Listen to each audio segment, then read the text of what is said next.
A first-rate fire truck built to prevail in the battle against the flames.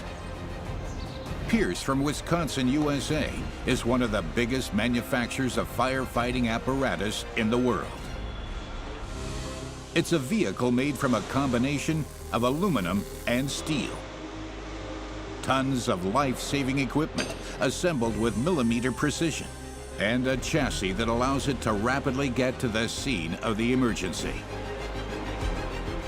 The factory is extremely flexible when it comes to incorporating customer wishes, but still manages to produce a top-quality product in an impressively short time.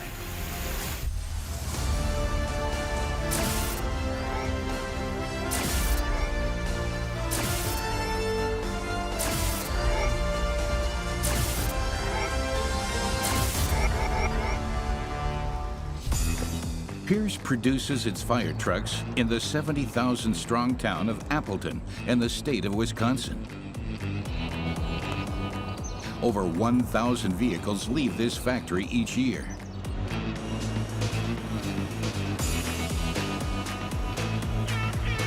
The models carry names like Impel, Arrow, Sabre, and Enforcer. The customers design their trucks down to the smallest of details. The lettering is made from real gold leaf. Pierce offers everything from chrome trim to giant turntable ladders, and nearly everything is built by hand. A high-performance pump system is of key importance. Pierce also offers extra-large trucks, but one model is the undisputed customer favorite: the Enforcer.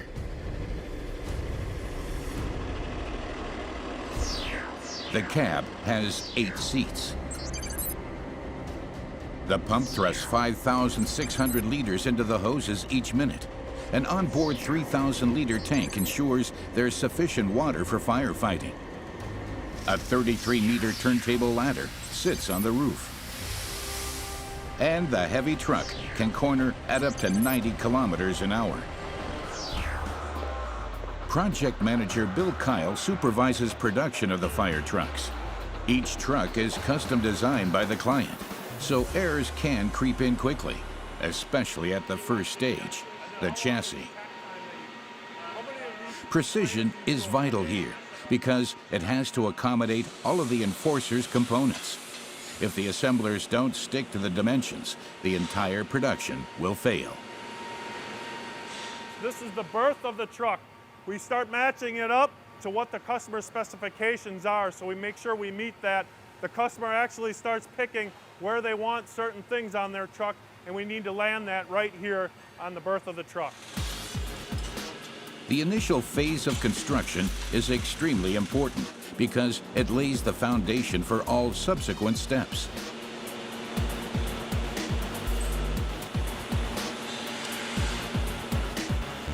Todd Lindbergh mounts 2 12-meter steel girders for the chassis, as the assembler must make sure that everything is installed absolutely level and equally spaced.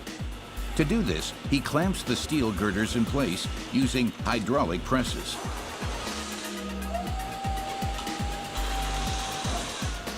They prevent the parts from shifting. The yellow base frame ensures the construction is level. Without such aids, the chassis could lose precision and affect production. These cross members are kind of made to fit. So once they're tight, we should be right at 34 inches. Otherwise, we'll either pull the frame in or move it out to keep it the right width so that down the line everything fits. Assembler Todd and his colleagues bolt the chassis together with several cross members. This prevents anything from shifting. The chassis alone weighs nearly 4 tons. It's the foundation on which the rest of the Enforcer truck will be built. It will be another 44 days until construction is complete. Pierce employs nearly 2,000 assembly workers.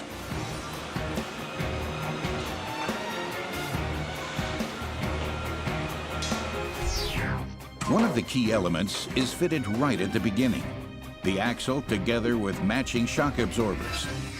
This component makes it possible to drive at high speeds, even around corners.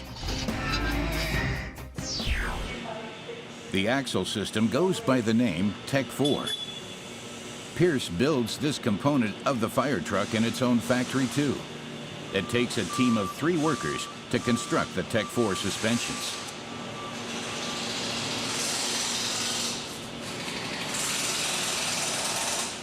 The Tech 4 was originally only intended for use on military vehicles. It allows for rapid travel, even over rough terrain. The engineers at Pierce take advantage of its properties for their own requirements. Thanks to its long travel suspension, the Tech 4 axle offers 25 centimeters of vertical deflection. No other chassis allows for such tight cornering. It's able to do a U-turn at a crossroads without having to maneuver. The axle can also accommodate huge brake discs with a diameter of 43 centimeters. They can bring the Enforcer to a stop significantly faster than other axles. The customer also has a choice when it comes to the axles and shock absorbers. Different axles can be fitted to the same chassis. Thanks to its handling characteristics, the Tech 4 is a very popular option, but also the most expensive. We build our suspension from the ground up. A lot of other manufacturers buy their chassis from another supplier. Pierce starts from the ground up. We start framing it up. We get some of the key components here installed. We'll pick it up and we'll move it over here and we'll install the suspension parts and some of the axles. The team maneuvers the chassis into position. It must be located exactly on the attachment points. The spring eyes afford zero tolerance. Everything must fit perfectly.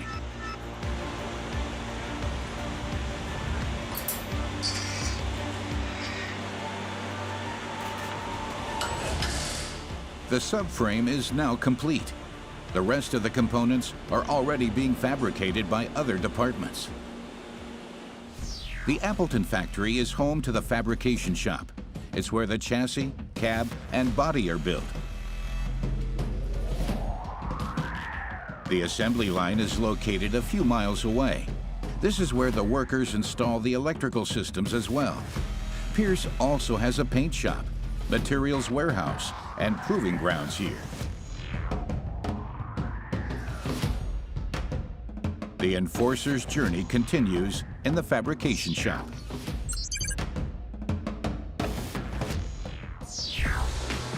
Every one of the Enforcer's components is made in punch presses like this. Workers place aluminum sheets in the machine. The press punches the pieces out according to a computer-controlled pattern.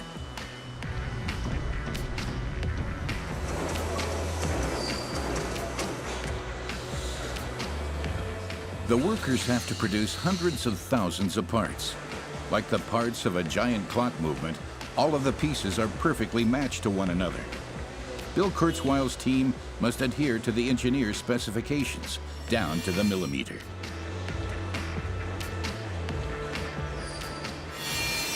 There's a very small margin for error. If you think about if the part is bent over 90 degrees and it has to go onto another part, it won't fit. If it's a 1/16 of an inch narrow, it won't fit over the top of another part. Bill's workers check each finished part using gauges. In addition, scanners in the press rolls check whether everything is within specification. A laser cutter is used for finer cutting patterns because the human eye is too imprecise. The challenge for team leader Bill is not just the multitude of parts, but the tight production schedule. When the other plant is having any kind of technical problem, they contact us. If they have a part that's scratched or damaged or whatever, was ordered incorrectly, we can stop production, create a brand new part, nest it, punch it, form it, and ship it back over to them in less than 4 hours. From the truck door to the hose mount, every single part of the fire truck is made here.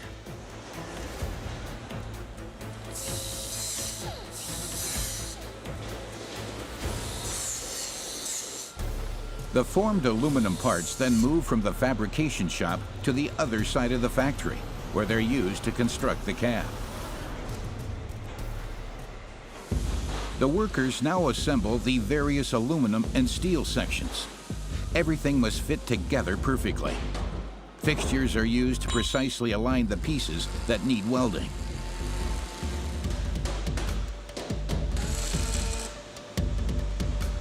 The welders use clamps to hold them in place. A warped cab would impair the enforcer's handling characteristics. Amanda Halford oversees assembly of the cab. She isn't just concerned about the angles and gap conditions of the individual components. Did Marvin get the glue issue worked out?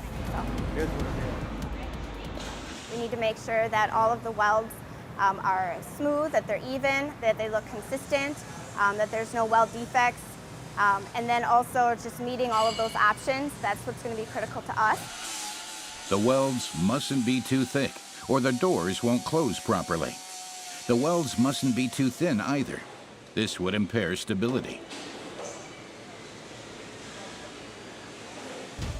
It takes the team 2 to 3 days to build a cab. During this time, it remains at the same construction bay. This means that it's the responsibility of one worker from start to finish.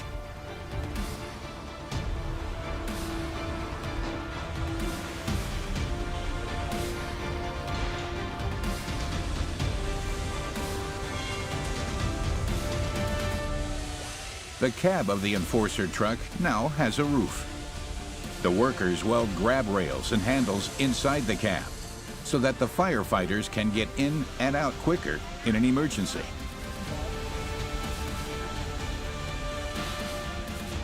Every cab is custom made according to the client's wishes. The workers have welded nearly 3 tons of steel and aluminum together to form an integral unit. Every cab must be extremely robust to withstand the rigors of the job.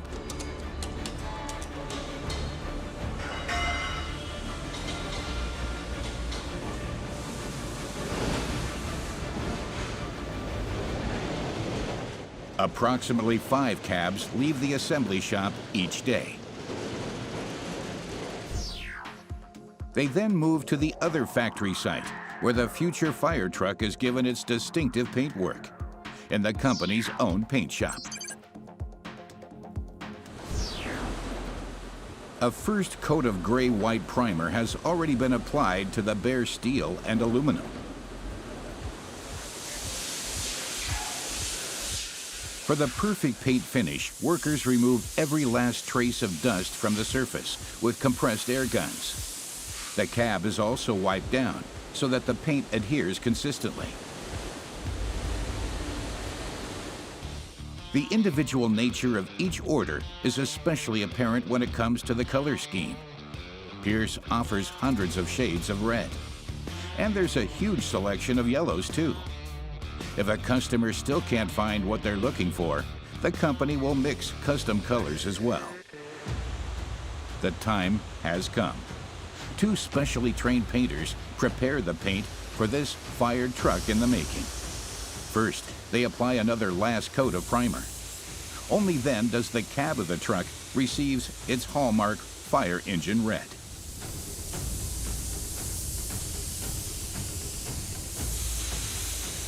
Pierce entrusts this job to humans rather than robots because they apply the paint more evenly. It takes the painters up to 1 hour to complete each coat of paint. The components bake in a drying oven over 150 degrees Celsius. And the cab is ready for the next shop, where it will receive some of its fittings and equipment.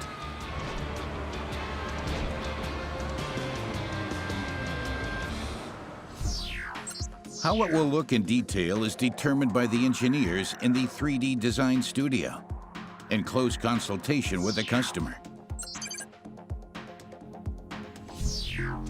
Every truck is custom designed. 11 employees plan every single vehicle in detail on a computer with the help of a 3D model. All of the other shops must stick to this master. The customers expect a great deal of their special fire trucks. After all, their quality can be a matter of life and death. From the smallest screw to the gigantic turntable ladder, everything must fit perfectly.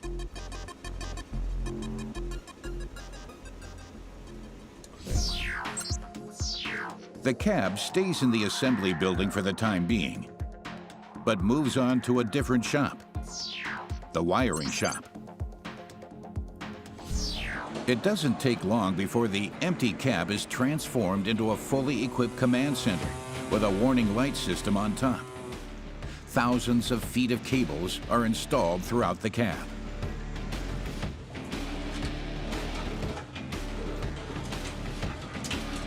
Electrician Joe Bauer installs a yellow wiring harness for the airbags. There are hundreds of cables in each cab, so it's vital to keep track of things. It's just getting everything right, because everything is custom made, so it's one company wants this and one company wants that, so you got to make sure you have everything in the right order. Rick Roberts is the cab assembly supervisor. He regularly checks up on progress. It's essential that each work step is performed in a set sequence to avoid any mistakes. We set the harnesses inside. There's certain procedures in which we need to follow in order to assure that they're dropped out. In a lot of cases, there's tape points or something that tells us where the starting point is. We drag it through the cab. We make the dropouts. What we're really doing is we're starting to make sure that all the circuits are the correct circuits being dropped out in each one of these areas. We verify to make sure that there's no damage to the harness after we run through it. We're also making sure that it's secured as it runs through the cab. If there's anything that comes through the roof, we make sure that all areas are sealed, so we don't have any leakage into the cab. Next, all of the cables are protected with a fuse. Where are we at right now with it? So right now you just said we just got started. Yep. You're going to make your connections to your bus bars, your bill panels. Put all the battery cables in, the transmission harness. So what are we missing so far? Still have to install the dash. Every worker is responsible for different tasks and completes them in strict order. This minimizes mistakes and maintains efficiency. As we go through our stages, we got to make sure that everything's in place before we move on to the next step. Because as you go through this whole process, you'll notice that once we have our harnesses in, we make our final connections, there's going to be wall panels put in, and we have some cabinets that go in, and we have the seats. And we can't do it out of sequence, otherwise we'd have to tear the cab back apart to put the harnesses in or any additional wiring. So it is very important that we do it in sequence, otherwise it causes us a lot of rework. And this must be avoided at all costs, of course. These vending machines are unique to Pierce. They're located all over in the factory. The workers fetch work materials, such as drill bits, sealants, and even simple brushes, as and when needed. The advantage? Pierce only pays for the work materials that are actually used. As long as it's still in the vending machine, it doesn't belong to the company.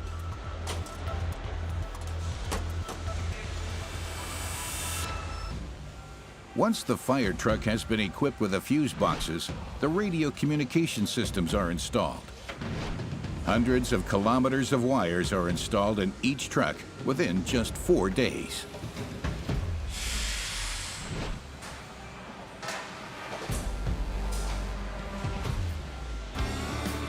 The interior fittings includes the seats. The customer can choose everything from the type of seat cover material to the logo. There are 8 seats installed in each Enforcer truck in a space-saving configuration, so the firefighters have plenty of room to move around. The cab is then ready for technical acceptance.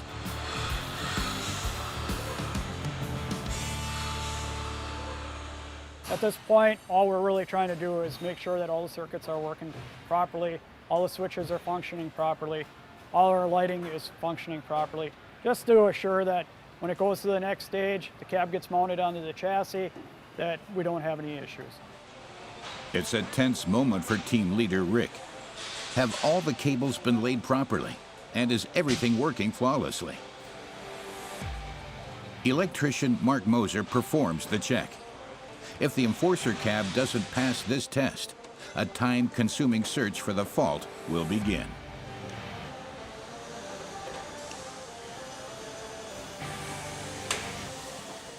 Mark uses a software program to assist him with the technical acceptance.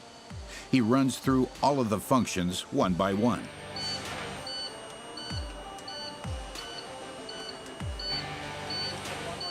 There are no problems this time. Test passed. There's great satisfaction in that. That's our ultimate goal here, is to make sure that we produce a quality product to our downstream customers. So, A milestone has been reached. This truck is fitted out and ready to get powered up. But several important steps still lie ahead before the fire truck is ready for service. Work continues in the adjacent area where workers mount the finished elements onto the Enforcer's chassis, in the assembly area.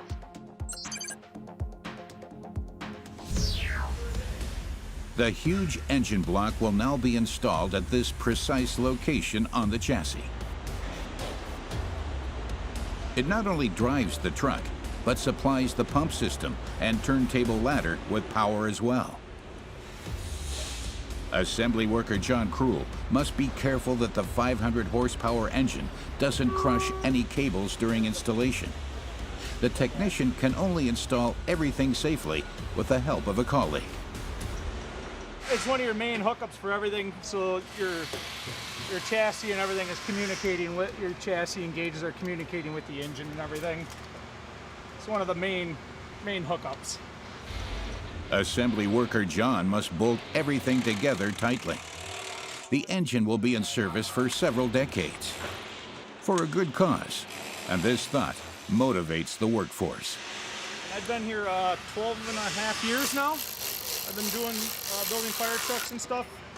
It's nice that it's going back to men and women who need it and stuff, you know. It's a good feeling. It's like a big community or whatever with all the firefighters and stuff. Another hurdle has been overcome.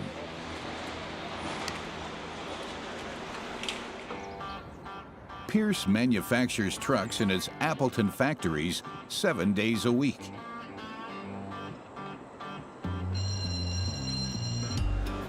Breaks are a must. Every shift has several. The workers bring along their own food and prefer to spend their break time on their smartphones. Everyone enjoys the peace and quiet in the otherwise so noisy factory. Although Pierce does offer snacks in the break rooms, most of the workers prefer to stay at their workplaces.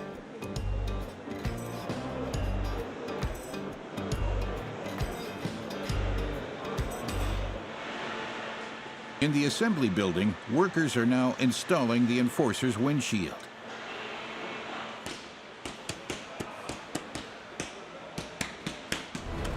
This is followed by the marriage of the cab and chassis.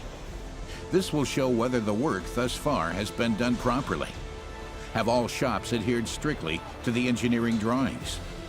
The mechanics must be careful not to crush any of the cables that are hanging down.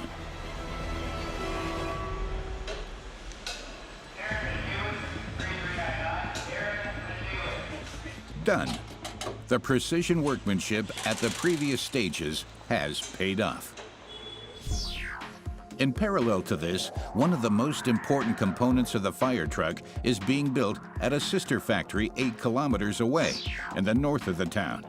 Its pump. Pierce buys the pumps from specialist vendors. Here, they're prepared for installation. The pump is the core component of the Enforcer. It sits securely anchored directly behind the cab in approximately the center of the vehicle. Connections lead from the pump to the enormous water tank. When in operation, the pump thrusts up to 5,600 liters of water into the hoses each minute. In order to do this, it needs to be supported in a sturdy frame, the so-called pump house. This ensures that the truck doesn't begin shaking under the enormous forces and pump performance remains stable.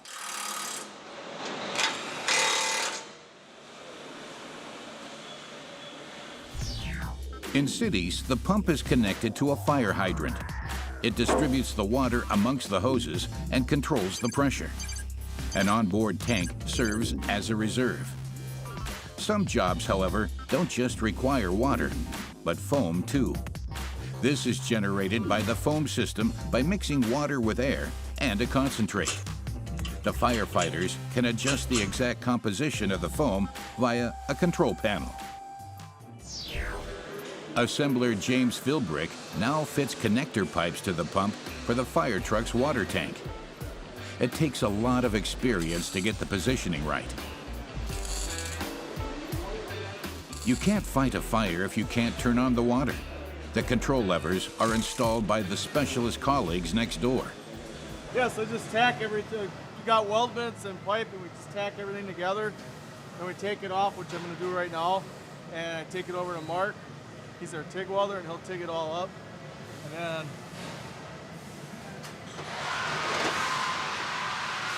we'll come back like that and put it back in. It should be all sealed up. It's a complicated and time-consuming jigsaw puzzle, with each station contributing their own piece. Once the welding work has been completed, the workers spend hours connecting the hoses and valves. The pump spends around a week at the pump-up before being released for installation. Extra care must be taken during this production step, because if the pump doesn't work properly, this costly fire truck isn't for purpose and is absolutely useless for fighting fires. The finished pump house is transported to the other side of Appleton for installation at the assembly plant.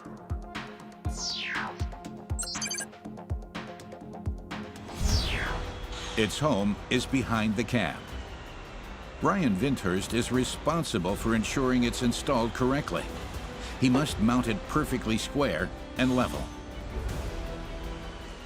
Making sure that it's jigged correctly, making sure that it's balanced so that when we do hang it over the chassis, we come down nice and level.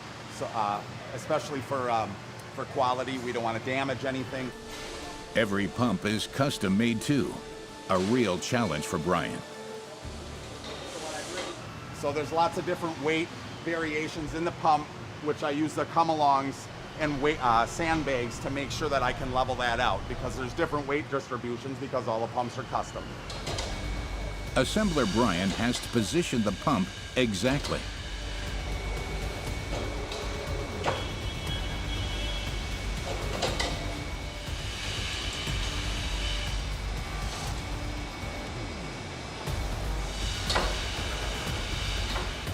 Only then can he lower it onto the chassis. If mounted incorrectly, the pump could unbalance the entire truck, affecting its firefighting capabilities.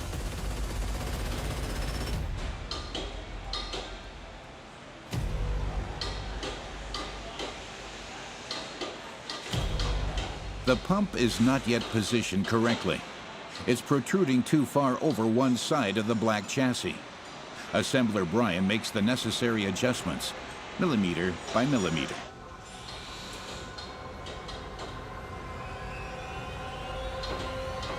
He finally sets the pump down. Is everything in the right place? What I'll do is I'll drop the cab. The cab will come pretty close to the pump house here.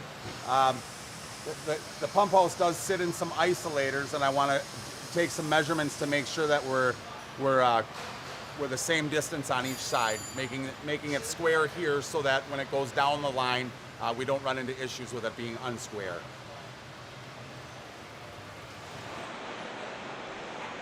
It will soon become apparent whether the Enforcer's pump house is in the right place. There has to be a 2-inch gap between it and the cab. And there is. Brian has installed the pump exactly according to plan. Very happy. The pump went on the way it was supposed to. It's square off of the cab. Therefore, when it goes down to the line, the body will go on nice and square. The chassis has already been mated with the cab, the engine, and the pump house. Our fire truck is now taking shape. But the Enforcer's entire turntable ladder assembly is still missing. This is where the so-called torque box comes in. This is a tubular structure made from thick sheet steel. It forms the connection between the chassis and the turntable ladder. The torque box stabilizes the truck when the aerial is in use and provides storage for ground ladders. On the back, there's a large pedestal where the ladder will later sit. A team of 3 workers mounts the torque box on the chassis of the fire truck. It's so large that one person can't keep an eye on everything at once. 2 cranes lift the 7-ton monster into position. While the black box is still hovering above the chassis, the workers run the hydraulic hoses into place. They connect the engine with the pedestal of the turntable ladder, allowing it to move independently of the truck and access even the most difficult fire scenes.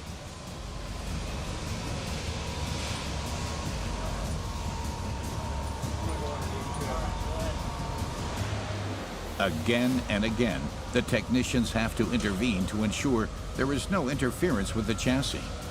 But in the end, they get it in the right position. Another important step has been accomplished. The fire truck is still missing its rear structure, the so-called body.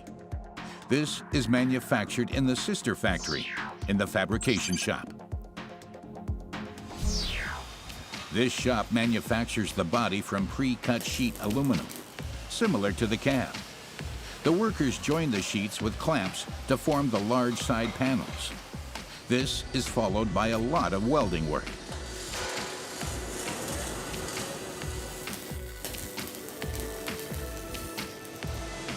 A day's work later, and both side panels of the Enforcer truck are finished.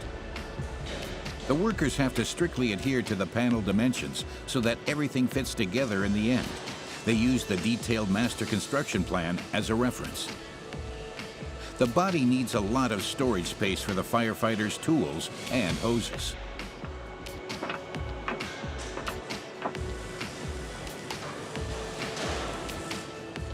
The water tank will be installed in the middle, protected by the side panels.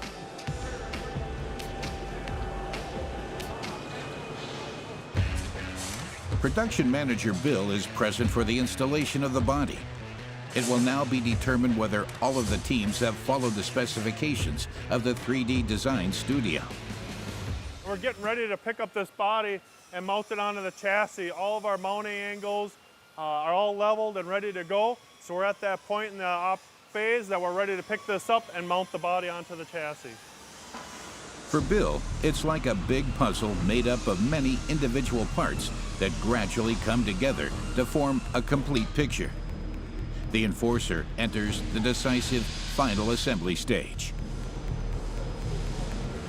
We're making sure that our platform in the back here is level with the platform in the front, so we have the body level on each side and front to back. So we'll make sure that the body figures in with the pump and with the cab once it gets up to be that far.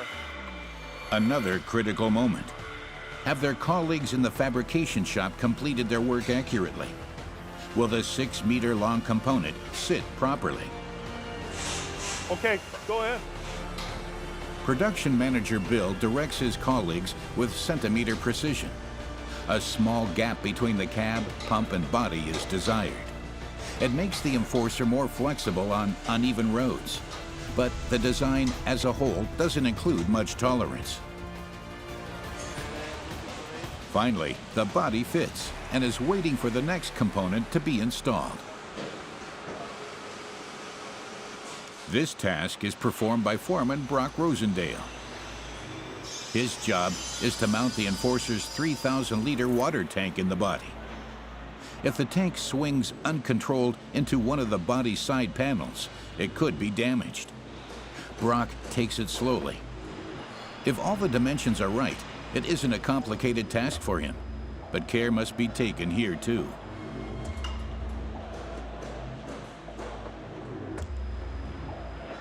cradle's tolerance is only about a half an inch bigger than the tank.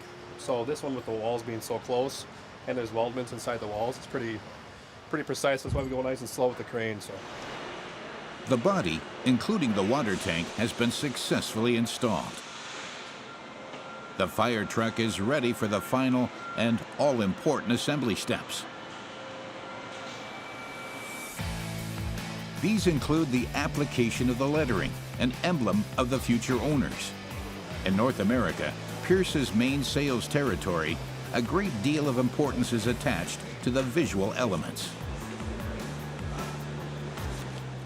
A lot of time and attention to detail goes into this step. The design shop creates all logos by hand. The lettering is not just applied using normal paint, but is embellished with real gold leaf. Only if the customer orders it, of course. The Enforcer is still missing a crucial component. The turntable ladder is built in the so-called aerial shop. The 33-meter-long ladder is mounted on the pedestal of the torque box. Depending on the customer order, a large work platform or remotely controlled nozzle is mounted at the tip. New ladders are delivered to the aerial shop several times a week. A supplier located around 100 kilometers away in Kewaunee, Wisconsin, manufactures the turntable ladders. All that arrives are the individual ladder segments, however. The workers have to run all the cabling and install them ready for deployment.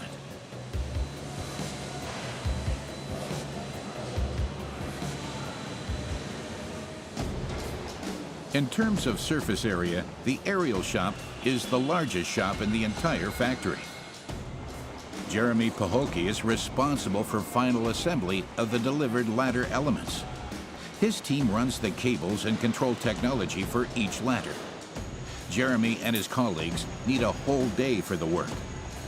The turntable ladder is a complicated and important component of the Enforcer. The ladder elements mustn't pinch any cables. Jeremy must also ensure that the ladder can run freely and has sufficient play.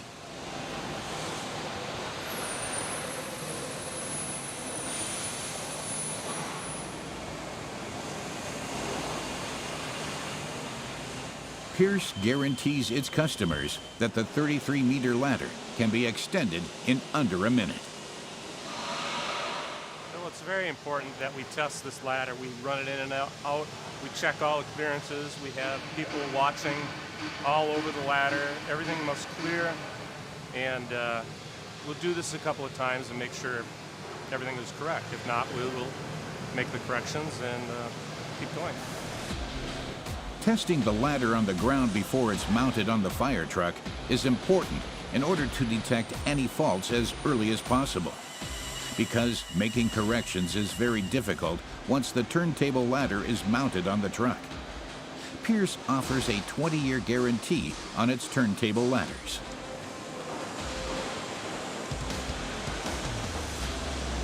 So everything's going very well with this one.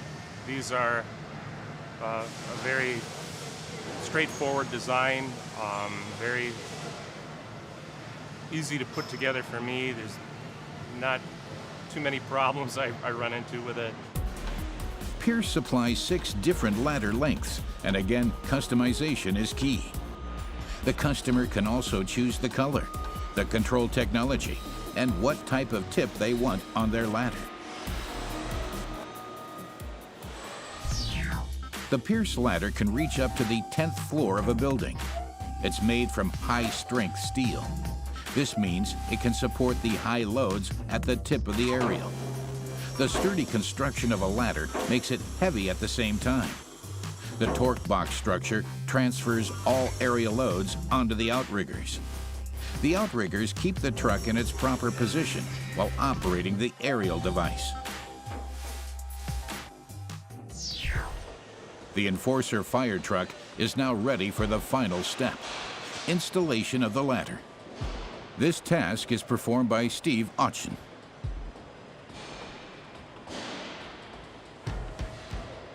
Well, right now the most important part about all of this is to make sure that we don't twist the ladder when we pick it up under its own weight, and that we keep our area safe, make sure nobody's going to be walking under it in case the cranes were to fail anyway. Steve and his colleague Cody Dean hang the 33-meter-long ladder from 2 cranes. The installation begins. Despite the size of this component, it requires millimeter precision to install successfully. Steve has to feed a thin anchor cable into the swivel anchor at a particular angle. He has no devices to help him, only the experience and watchful eyes of his colleague Cody. Going down. First, the assembler lowers the turntable ladder until it's roughly in position. Then he starts making fine adjustments. Right now, I have to angle the ladder so that I can drop the swivel anchor into the anchor point on the swivel. So I'm just trying to get the right angle between the front and the back so that I can start lowering it down. It would be bad if we were to break something. These parts are very expensive. The electrician starts lowering the platform very slowly because it's a matter of millimeters. Colleague Cody tries to find the correct position. The upper ladder platform has to fit onto the anchor pins of the swivel module.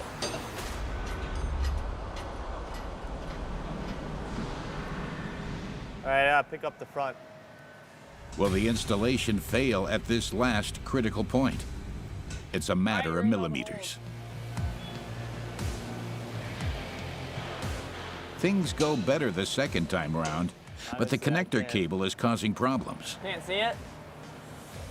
No, runs with these spacers. I can never see the... Come on down a little bit. Keep coming. Oh, it already hit. I'm gonna try to go back south. And then, the breakthrough. The ladder cable is inserted into the right connection of the swivel module of the torque box. 20 minutes later, the ladder sits majestically atop the enforcer.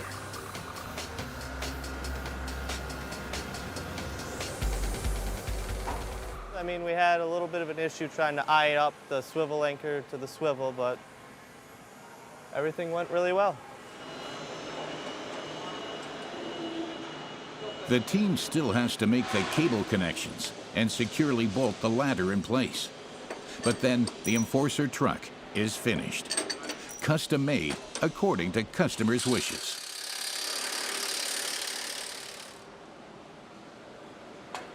It is a very nice challenge. It is great to be a part of doing something a little different every day. We designing it to the customers, having the right framework for this certain truck, and making sure that we meet what the customer is looking for. Before the enforcer is delivered to the customer, it's first put through its paces. The company has its own proving grounds for this purpose. In this building, engineering manager Dan Reiter tests the enforcer's pump. He runs it for 2 hours at full power. An unbelievable 5,600 liters of water flows through the connection pipes each minute. This is the volume each pump must deliver when fighting a fire, and keep doing so for many years to come.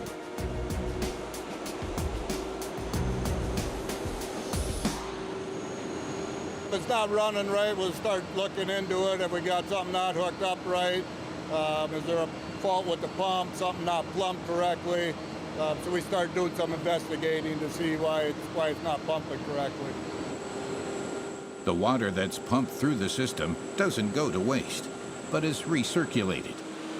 Sensors detect any irregularities in the pumping operation, but everything runs smoothly with the enforcer today.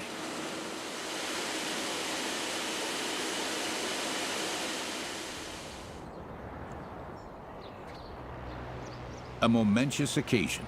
The fire truck is about to leave the factory grounds for the very first time. One of the most important features of this fire truck is the special axle suspension system. It's designed to enable the emergency services to reach their destination quicker because it allows for cornering at higher speeds. Today's driver is David Hutchins. He drives the Enforcer around Appleton for a test drive.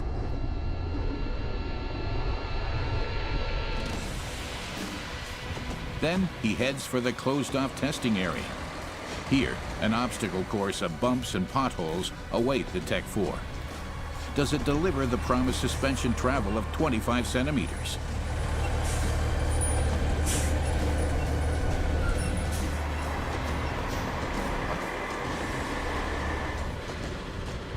The expensive axle system fully meets expectations. The second important test is passed. For the final task, tester David connects the Enforcer to a water supply. The pump starts up. The outriggers of the torque box extend. It's now time for the turntable ladder and the remotely controlled nozzle at its tip. David controls the ladder as it would be during a real emergency from the control panel on the turntable. It should take less than 60 seconds to completely extend the ladder. Are all the cables properly secured? Everything must function perfectly, so it performs when it matters. The ladder extends smoothly during this test. David and his colleague maneuver the ladder into position for the final test. The pump is running, the water flowing. David sprays water out of the remote-controlled nozzle across varying settings.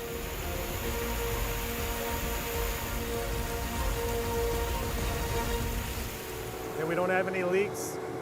Ladder, it's working good. The long turntable ladder works perfectly in all configurations and exhibits no defects. The colleagues from the aerial shop have done their job well.